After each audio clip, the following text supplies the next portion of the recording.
श्री हरिवंश गुरुजी। श्री हरिवंश। गुरुजी, एक मेरा प्रश्न है कि भक्ति करना पाप है? किसने बोला आपको? लोग तो यही मानते हैं कि भक्ति करता है जो वो पागल है। नहीं, वो कहने वाले वो मूर्ख पाप हैं। है। वो मूर्ख लोग हैं तो उसमें उनका भी दोष नहीं है, वो खुद मूर्ख है। गुरुजी, भक्ति करना तो भक्तों का, जिस पर भगवान की कृपा होती है वही कर सकता है भक्ति, बाकी सब कहाँ कर सकते हैं। गुरुजी कृपया आप गुरुकुल में रख लीजिए ना। ऐसे नहीं कह रहे, सच्ची कोई परिस्थिति है, घर में हम नहीं रह सकते। कोई बात नहीं। आपके पिताजी शराब पीते हैं, आप मांस खाते हैं। सुबह आपने कहा था ना कि छोड़ देना घर, होटल में जाके इन्होंने कहा कि नहीं छोड़ेंगे, उनकी क्या होगा? तू हमें ऑर्डर देने वाला कौन है? क्यों? आओ यहाँ आओ, बात करो। ये गुरुजी कृपया रख लीजिए ना, दास को हाथ रख। जरूर रख लेंगे आपको हम, पर आपके पिताजी से बात करेंगे। कोटि कोटि नमन गुरुजी। क्यों बच्चों के क्यों संस्कार बिगाड़ रहे हो? ये आपका बेटा है? हाँ जी। तो क्यों शराब नहीं छोड़ रहे हो आप? छोड़ देंगे। और आपका बेटा बता रहा था कि आप उसे पूजा पाठ भी नहीं करने देते हो।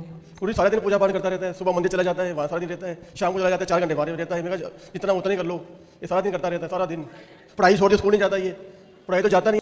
भक्ति करना बहुत अच्छी बात है, लेकिन अपना कर्म भी तो जरूरी है ना बेटा। पढ़ाई लिखाई भी जरूरी है। पहले पढ़ाई लिखाई कर लो और पढ़ते लिखते फिर भगवान का चिंतन भी बना रहे। गुरुजी, आपने कल कथा में कहा था कि 1-3 बार सबको मौका दो। हमने बहुत बार इनको मौका दिया, फिर आपने कहा था उसका परित्याग कर दो। इसलिए दास ने ये निश्चय लिया था कि दोनों बहुत ऐसे। माँ बाप को त्यागा नहीं जाता, माँ बाप को त्यागा नहीं जाता बेटा। ऐसे माँ बाप भी तो होने चाहिए ना, जिनके ऐसा थोड़ा। तो ये माँ बाप अच्छे नहीं है? ये ना संतों दास को जो मर्जी कह दो, पर संतों को कुछ ना कहो। वाह, कितना श्रेष्ठ विचार है बच्चे का। हेलो, हाँ जी गुरुजी, मैं इसको बोल रही हूँ, बेटा तू पढ़ाई भी कर, भक्ति भी कर, जो मर्जी कर, पर इसको पढ़ाई तो जरूरी है नहीं। आप बताओ, इसकी अच्छी लाइफ दे रखे हम इसको, जो भी चीज़ जीती है इसको मिनट में लाके देते हैं, हम इसकी जुट पूरी करते हैं। पर ये कहना नहीं मानता हमारा बिल्कुल से भी, जिद करता है, आपकी जिद चलाता है, हमारे को ऊपर नहीं आना था बिल्कुल भी। चलो अच्छा, यहाँ चलो, यहाँ गुरुकुल में चलो, हम आपको रख लेंगे। तो यहाँ भी तो गुरुकुल में बच्चे पढ़ते हैं ना बेटा, आप पढ़ोगे फिर? हाँ सच्ची पढ़ेंगे। तो फिर वहाँ घर में क्यों नहीं पढ़े? क्योंकि वहाँ पर मतलब वहाँ पे कहते हैं मांस खाया करो, ऐसे स्कूल में पढ़ा लेक्चर में कहा जाता है कि मांस खाया करो। तो पूरी बात नहीं बोलेगा। हाँ, बात करा मम्मी से, माँ से बात करा। ये गुरुजी ऐसे कहते हैं, जहाँ वहाँ लेक्चर देते हैं भाई, बच्चों को प्रोटीन कैसे दी जाती है शरीर पे, अंडा वगैरह ये बताते हैं। तो इसको कोई कहते थोड़ी भी तू खा, वो तो बताते हैं, आपके लेक्चर देते हैं वो तो मैडम तो जद करके बस इसलिए स्कूल छोड़ दिया। बताओ, ये बताओ। तो जहाँ अंडा खाने की प्रेरणा दी जा रही है वो स्कूल अच्छा तो माना नहीं जाएगा? हाँ। हमारी संस्कृति के खिलाफ है ना कि आप बच्चों को प्रोत्साहित करें, उनको अंडा खाने की प्रेरणा दें या प्रोत्साहित करें, तो गलत ही है ना। आप वहाँ पढ़ने गए हैं कि अंडा का प्रोत्साहन पाने गए हैं?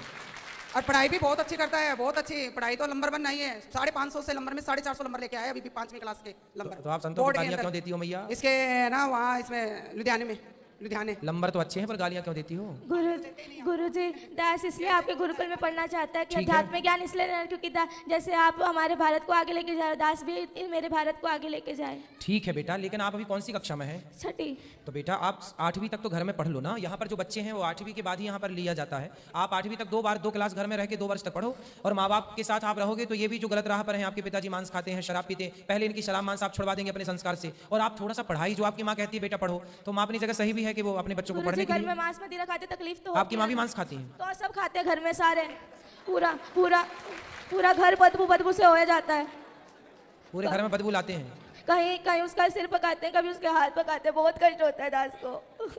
देखो बच्चा रो रहा है और तो मुर्गी खा रही हो मैया। प्लीज गुरुजी रख लीजिए ना। रख लेंगे अभी रख लीजिए ना। ठीक है, अभी रख लेते हैं। ठीक है अभी रख लेते हैं। तो मैया मांस क्यों खाती हो इतना ज्यादा कि बच्चे देखिए बच्चों के, देखो इतने आप लोग ना जो हत्या करते हैं, बच्चे कोमल होते हैं, बच्चे किसी का दर्द समझते हैं। आप लोग बताइए, बड़े होकर किसी का दर्द नहीं समझ रहे हैं। माइक दीजिए पीछे। मांस खाने वाली मैया से बात कराओ। मैया खड़ी हो जाओ। हाँ जी। क्यों इतना मांस खाती हो कि बच्चे देखिए कितना उनको मन में कितना बैठा हुआ है डर? गुरुजी क्या करें, घर में जो खाते हैं सभी खाते हैं, सास ससुर भी खाते हैं, अब जो है घर में स्थिति है वही चलेगी। तो सब मूर्ख हैं तो तुम भी मूर्ख रहोगे। गुरुजी ये कहते हैं कि ना नरक भोगना तो भोग लूंगी, पर मैं मांस खा के रहूंगी।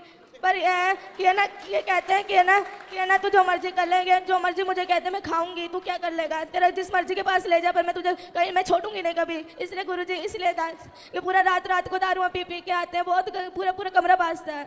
3 कमरे हैं घर में, 2 ही कमरे, इस कमरे में दादाजी पीते हैं, इस कमरे में ये, तो बहुत गंदा लगता है। एक कमरे में दादाजी पीते हैं, एक कमरे में पिताजी पीते हैं। अब कैसे कोई भगवान का नाम जप ले, तकलीफ तो बदबू वाला पूरा हो जाता है। अब दादाजी तो कुछ देर बाद टपक ही जाएंगे, तो आप लोग तो अभी हो, तो आप लोग क्यों पी रहे हो शराब? बच्चे को जब पसंद नहीं है तो बच्चे की खुशी के लिए। दास भक्त नामा वाले सुनता है तो भक्तों को गालियां देते हैं, ये क्या लगा लिया, ये बहुत गंदी गालियां देते, दास से बर्दाश्त नहीं होता।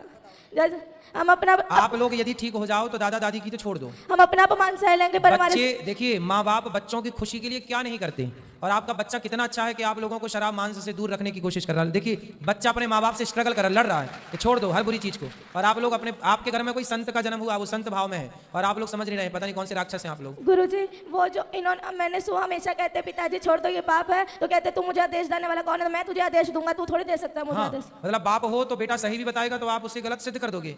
अरे भाई बाप हो पर हो तो गलत ना, बाप हो पर बाप होकर भी तुम्हारी जितनी बुद्धि उसके पास है उतनी तुम्हारे बाप के पास नहीं है बुद्धि। तुम्हारा बाप भी अनपढ़ मूर्ख एक नंबर का जो शराब पीता है। गुरुजी सारे घर में बड़े पिताजी नीचे से लट्टू होकर के गिर गिर के नालियों में पड़ के आते हैं, बहुत गंदा लगता था इसको। सही है, रातों रात लड़ा तुम्हारे वंश में कोई बहुत बड़ा पुण्य था किसी का कि ऐसा भक्त का जन्म हो गया, वरना तुम सबको यही बचाएगा नर्क जाने से, वरना तुम सीधे नर्क की टिकट कटी पड़ी है। गुरुजी घर में बहुत गंदे गंदे गालियां निकालते हैं ये सारे, लड़ाई अपने भाइयों से लड़ाई करी हुई है, सबसे लड़ाई करते हैं ये, और बहुत गंदे गंदे गालियां निकालते हैं ये। आप इनसे कहते गालियां मत निकाला करो किसी को, और जब वो वाली नहीं वो गंदी गंदी गालियां होती है वो निकालते हैं ये। क्यों गंदी गालियां बोलते हो, बच्चे सुनते हैं अच्छा प्रभाव पड़ेगा। नहीं बोलता गुरुजी। अच्छे शब्दों का बेटा बच्चों के साथ ना मर्यादित रहना चाहिए, जो आप कर रहे हैं उसका बहुत बड़ा प्रभाव बच्चों पर पड़ता है, अच्छा और बुरा दोनों, इसलिए थोड़ा माँ बाप को ना जिम्मेदारी से रहना चाहिए। और शराब छोड़ देने से क्या फत आ रही है आपको, मांस छोड़ने से क्या भूखन मर जाएंगे आप? हम तो नहीं खाते मांस, वो भी नहीं खाता बच्चा आपके घर में, खाता है मांस? लहसुन प्याज भी नहीं खाता ये तो। फिर जब वो आपके घर में रह के जिंदा हो सकता है, रह सकता है, तो आप लोग कौन से मर जाएंगे नहीं खाएंगे मांस? तो फिर जीवन संभव है, क्यों आप लोग समझते नहीं हैं? कभी पुण्य से कोई ऐसे बच्चे आजकल कहाँ मिलते हैं बताओ, कोई भाई ऐसा बच्चा होता कोई? करोड़ों में कोई एक बच्चा है ऐसा, और आप लोग समझ रहे हैं उसकी कीमत नहीं समझ रहे हैं। करोड़ों आपके दादाजी का भी कल्याण यही करेगा, वो अपने पुण्य से तो नरक ही जाएंगे पाप से, है ना? आप लोग तो सुधर जाओ, सही राह पर चलो, पिता को छोड़ो, चलो वो तो बूढ़े हो गए, कितनी उम्र है?